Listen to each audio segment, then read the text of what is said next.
ওরা ভাবছে যে আবার গণ অভ্যুত্থান হবে। এই যে গণ অভ্যুত্থান আবার হবে না। আপনার হেডলাইনটা হচ্ছে যে গণ অভ্যুত্থান, আবার গণ অভ্যুত্থান। না, আবার গণ অভ্যুত্থানের স্বপ্ন দেখা ঠিক না। গণ অভ্যুত্থান ২ দিন পর, পর হয় না। গণ অভ্যুত্থান হয় আপনার ডাকে আমি এসেছি, আমি রাস্তায় আসবো। গণ অভ্যুত্থান মানে কি? গণমানুষের অংশগ্রহণে। তো গণমানুষ কেন আপনার ডাকে আবার আসবে ১ বছর পরে?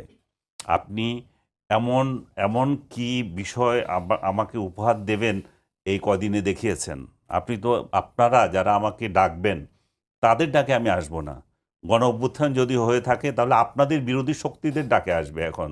এইটাই নিয়ম। প্রতি বিপ্লব, বিপ্লবের প্রতি বিপ্লব হয়। প্রতি বিপ্লব এক এক এরা করতে পারে না। এদের ইমেজটা তখন আর থাকে না।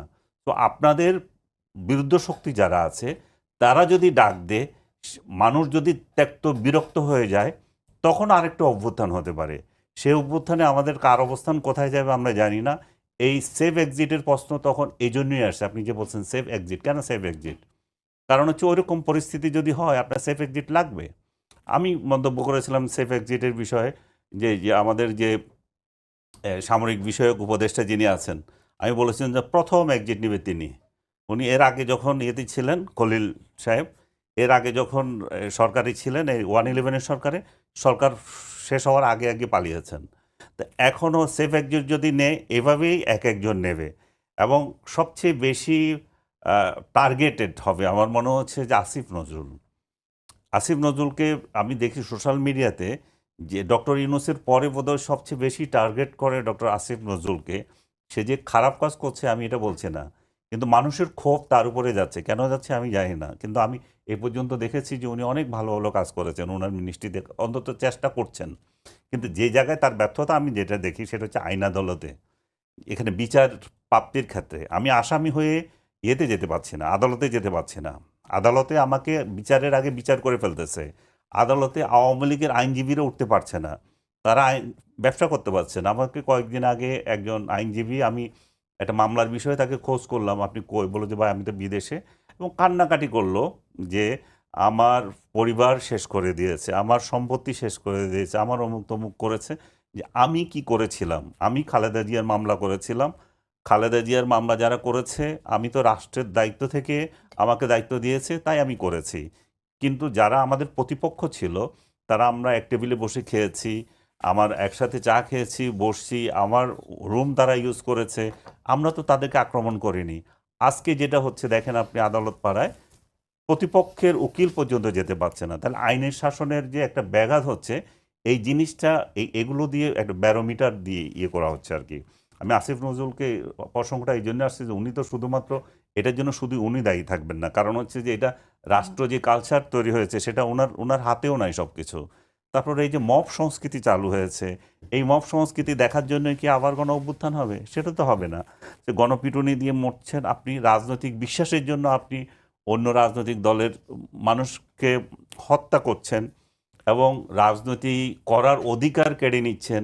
তো মানুষ দেখে কি? মানুষ দেখে যে আমরা যেটা চেয়েছিলাম সেটা পাইনি এবং প্রতিহিংসার রাজনীতি দিন দিন বাড়ছে।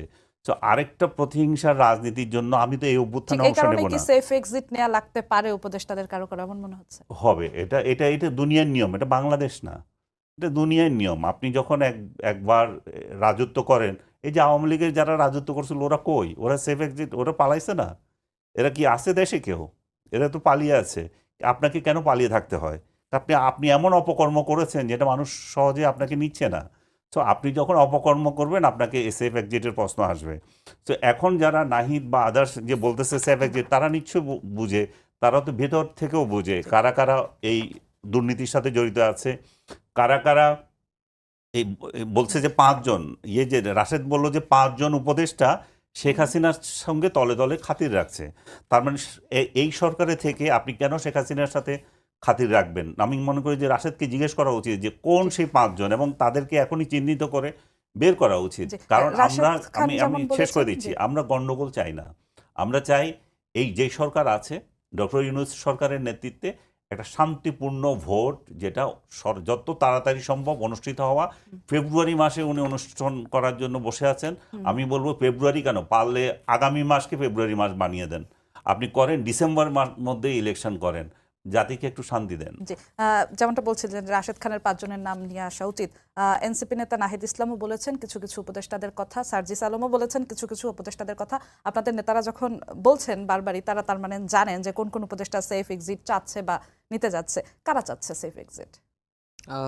যেই সেফ এক্সিটের কথাটা নাহিদ ইসলাম বলেছেন যে কিছু উপদেষ্টাদের মধ্যে সেফ এক্সিটের প্রবণতা দেখা যাচ্ছে বা আলাপ আলোচনা আসছে, আমি ব্যক্তিগতভাবে জানি না যে আসলে কোন কোন উপদেষ্টা সেফ এক্সিট খুঁজছে, বাট এটা ট্রু যে আসলে এই বিষয়গুলো এবং এই ফেসগুলো আসলে জাতির সামনে উন্মোচিত হওয়া দরকার, তারপরে তাদের বিষয়ে জাতি সিদ্ধান্ত নেবে। এবং আরও একটা বিষয় জরুরি, সেটা হচ্ছে যে উপদেষ্টাদের নামে অনেক দুর্নীতি অভিযোগ, অনেক অপকর্মের অভিযোগ অনেক উপদেষ্টার নামে শোনা যাচ্ছে।